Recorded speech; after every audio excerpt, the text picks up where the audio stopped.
We're all about turning a crappy situation into something A positive. $250,000 of credit I card debt. still remember the day when no one turned up. Throw it in the garbage and start from I scratch. could give myself a chance, so I started something. I mean, I think that counts as from poop to gold. Welcome back to From Poop to Gold. I'm your co-host, Benton Crane. I'm joined today by Danny Ruderman. Welcome, Danny. Hi, thanks for having me. Now, Danny is a nationally recognized college admissions counselor. He helps students get into their dream school. He's the author of the book titled The Ultimate College Acceptance System, and he has helped his private clients successfully get into top schools such as Stanford, MIT, West Point, and he's also been featured on many news sources, including NPR, Fox News, and the LA Times. Danny, it's exciting to have you here today. I'm excited to be here. Now, I want to dive into your backstory a little bit, but before we do, let's get straight to the fun stuff here. So about a month ago, there was a really fun college admissions scandal, right? Yeah, real fun. Yeah. Now, you live down in Hollywood, and that's kind of the neck of the woods that you work in, right? Yes. So that all happened probably not too far from you. It happened actually across the street from where my office is. So some of the kids who were involved in the scandal went to the high school. Literally, if I look out my window, it's over there. Okay, so tell us about it. What impact did it have on you? Well, so, I mean, it's funny because the guy in question who is at the heart of the scandal, the college admissions officer, he and I share the same types of clients, but there's one major difference. He does everything illegally and I do it exactly the opposite way. So my fundamental belief is it's all about authenticity.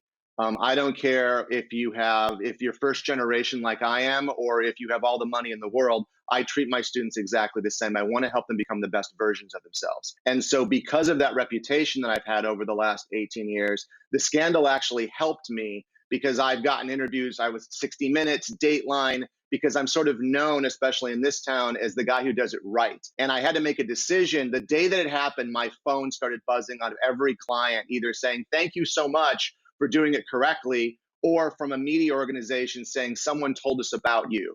And I had to make a judgment call. Do I want to get my name even out there associated with it? And I decided yes, because if I can tell the story that this is a small percentage of the population, and it is scandalous, it is absolutely disgusting, and it's deplorable, but most kids do it right.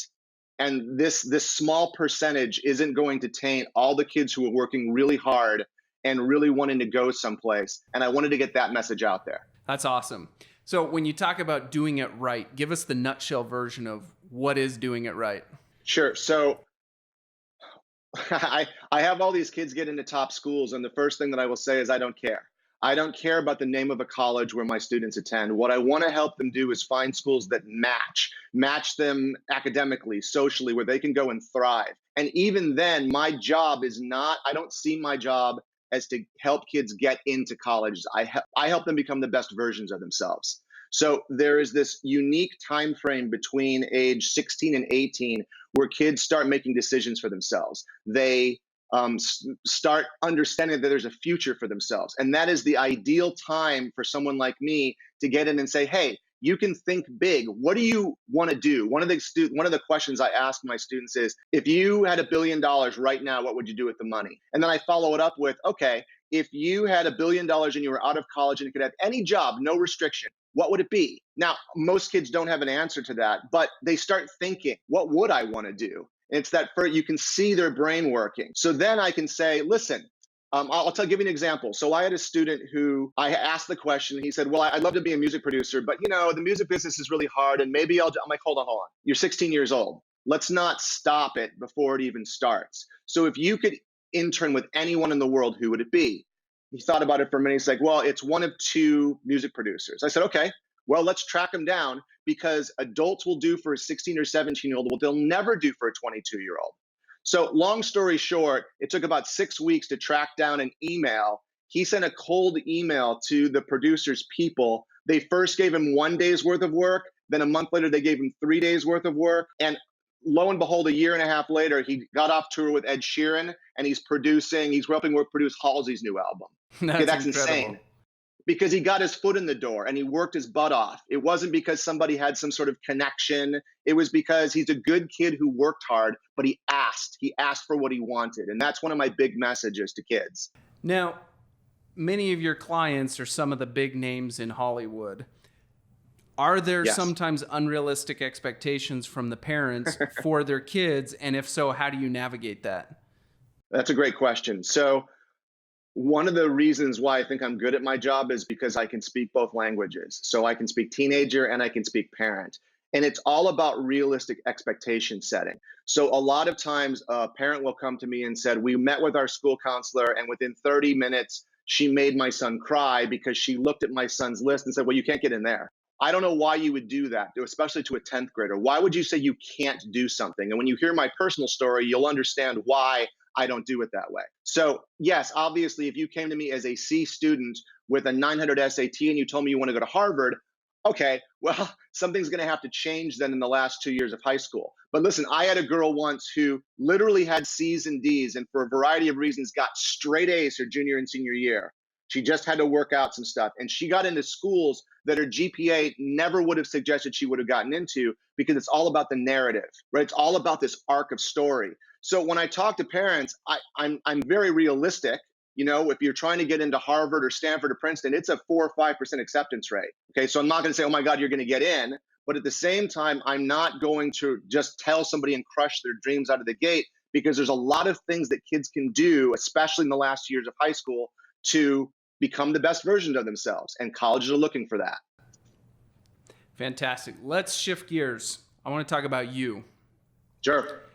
Tell us about your journey. How did you end up as a college admissions counselor, and a dang good one at that? It's an interesting one. So when I was a sophomore in high school, my parents moved to a town in outskirts of Los Angeles. And we didn't know anything about it. But the second day I was there, I walked around the corner and every kid was laying on the ground. Like, what's going on? Well, there was a kid running across campus that had just shot another kid with a 9mm. Like, this is not what I'm used to. And so I soon learned where had that you lived previously? I lived in like a middle-class town near Camarillo, and I moved to a town called Fontana in California. And so it turns out that 17% of my graduating class went to college. And fun fact, 25% of my graduating class will at some point go to prison. Wow. So it was a very different place. And the story is that when I was a senior, my principal actually called me into her office and said, Danny, I understand from your teachers that you want to apply to Stanford. And I said, that's right. She said, well, it's not you, but you're not getting in. I said, thank you so much. She said, look, it's just that our academic reputation is so poor that we've only gotten 2 kids in the last 35 years. And they were, one was a professional baseball player. You're not that. So why don't you just apply to local schools? Well, I'm first generation. So my parents didn't go to college. My dad didn't finish high school, but I was a kind of an A+ driver. I'm like, well, again, if I don't ask, I can't get. Right. So I applied and got in, but that's not the story. The story is not Danny got into Stanford. It's the way I do this job, which I've already alluded to. Again, I will tell kids all the day, if you don't ask, you can't get. And the story that I have as an example of that is I had a boy a few years ago who called me in his senior year and said, I'm not applying to Stanford. Like, I'm not going to get in. I'm not the top student in my class, and I don't want to do the application. And I said, I don't care. We're doing it anyway. Because what you don't understand is that you have 4 years of an incredible graphic design portfolio, right? And it's a perfect match for Stanford's product design program. So long story short, he applied, got in, met a boy named Bobby, and started an app called Snapchat. You might have heard of it. That's right? incredible. So yes, in a very non-egotistical way, I guess I destroyed the world, because if it weren't for me, he might not have gone and there'd be no Snapchat. So it's all your fault, that's Danny. really great. It's all my fault. But I love stories like that because I love to see my students go on to do great things. And not everybody's going to do that, and that's okay. But again, think big and go for it. And it comes from that very story where people were telling me, well, you're not going to go. And then my dad said, well, if you get in, we're not going to be able to pay for it. But Stanford stepped up, and that's a thing. A lot of kids and families, low-income families, don't realize that schools like these have a ton of money, and they want you, and they will give you the money. Right. So I was sort of a success story, and that's one of the reasons why I do what I do. Got it. Okay. So Danny, what did the path after college look like? So I often tell students who are stressed about not knowing what they want to do don't worry about it. I wanted to be a lawyer when I went to college. I majored in human biology. And then in the year after I graduated Stanford, I had 8 jobs in that 1 year. I had 27 jobs in my life. But there was one job that I had as an intern, and I was a ranger in Yosemite, actually. And they put me in charge of kid programs. And I'm an only child, so I didn't grow up with siblings. But for whatever reason, I was good at singing songs about bears, and kids liked me. So it sparked something. They say that teachers are born and not made. And when I had that experience, I thought, I really want to start doing stuff with kids. So after graduation, I actually worked as an outdoor guide in Virginia, leading teenagers on backpacking expeditions for $800 for 3 months. My parents were so happy. Was that somewhere on the Appalachian Trail? Yeah, it was. It was on the AT, and I lived in a hovel and lived that life for a good 4 months. And then it became winter, and I moved back. Okay. From that point on, I started working as a school teacher. I worked in San Francisco Unified. I then got recruited to teach at a private school in Southern California, which is where I was from. And I was the type of teacher to dress up as a tree or hold class as Arnold Schwarzenegger. I was young and teaching 8th grade, and I thought that every day I had to blow something up or do something. It was like, Mr. Wizard or Bill Nye on steroids. And so you weren't just an educator, you were an entertainer too. Yeah, I mean, that's kind of my shtick. Yeah, I mean, I always think if your class is falling asleep, it's not their fault, it's your fault as a teacher. So not everything is going to be, fun and great, but it can be definitely interesting. So my first 8th grade class went on to high school, and they asked me to start helping them tutor them. And I started getting so many tutor requests that I loved working one-on-one with kids. So I stopped teaching, I moved into tutoring. And when that first class got to be juniors, they said, hey, can you help us with our college applications? And I thought, what's the big deal? You just fill them out. Oh, no. Now the internet was in play, and I realized that it was just unnecessarily complicated. And that was 18 years ago. And since then, it's just reputation, wrote a book, done all kinds of workshops, and, I've gotten pretty good at it. Got it. So you had a learning curve for yourself where you had to solve it for that first group of kids.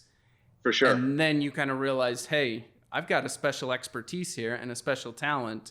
I'm going to continue with this. Yeah, and I really liked it. Again, that ability, a teacher wants to have his or her students succeed. So to be able to get in this particular section of their life at such a crucial point where they're making their own decisions, that's why I do this job. It's not the accolades or where they go or my students got into Stanford. I don't care. Again, it's all about like these stories that I tell are great. I love them. Got it. Danny, the podcast is called From Poop to Gold. Tell us about a point in your journey where things were just so crappy and so terrible that you didn't even know if you were going to make it through. And then tell us how you turned that situation into a gold situation. So I could give you many examples of adult life where that happened, where all of a sudden you have no clients or and especially in the beginning, you don't know what you're doing. But I'm instead going to choose another instructive story because if anybody is listening to this, moms or parents or students, it'll be more informational. So when I was a senior, I was a swimmer and a water polo player. And I asked for 2 days off at the end of the season. We weren't even really practicing to study for my AP tests, and AP tests are advanced placement exams.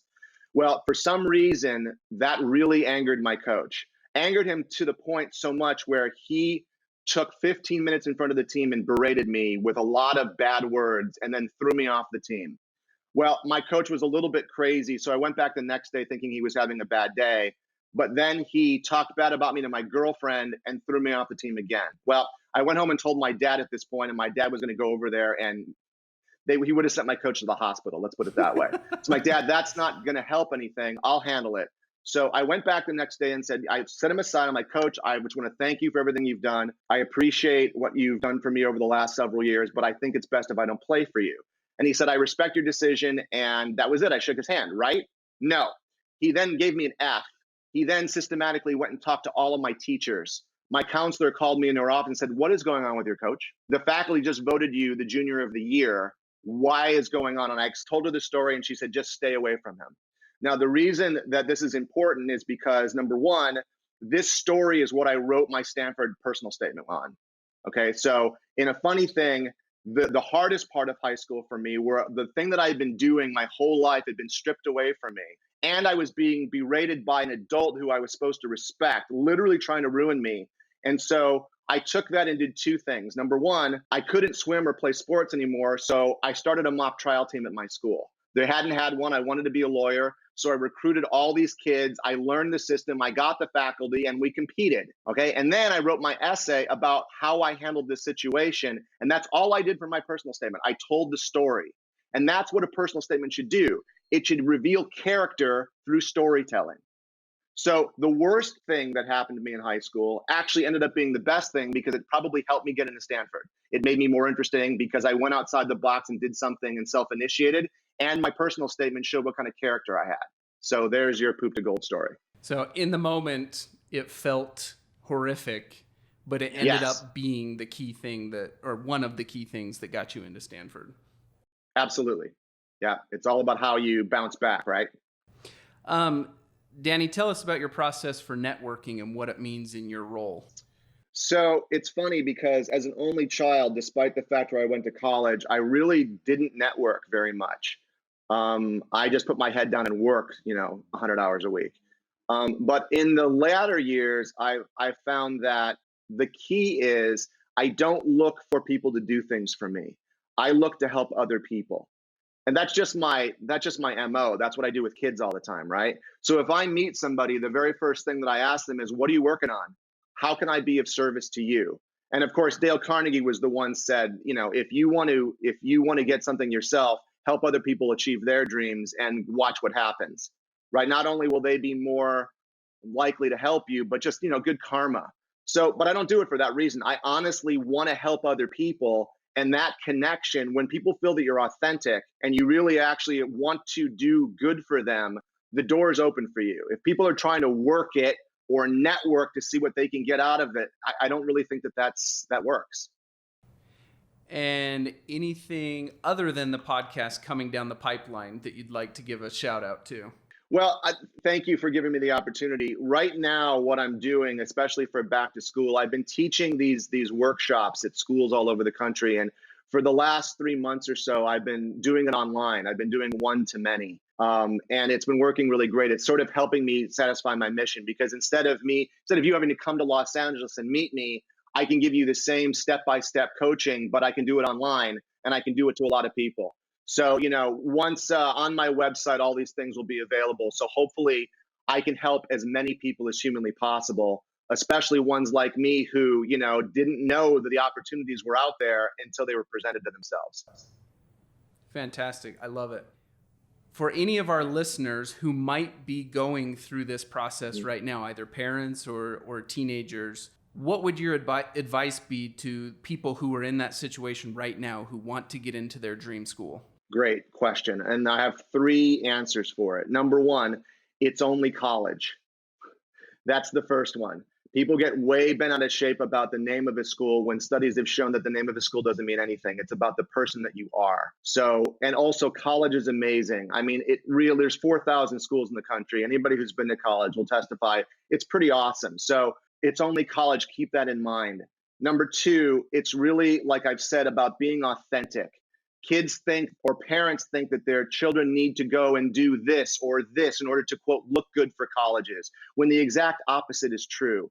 The real key, the secret to getting into those top schools, if there is a secret, is to authentically be interesting. So if your child has an interest in knitting, okay, let's come up with ways for him or her to knit and, go really deep into that hobby.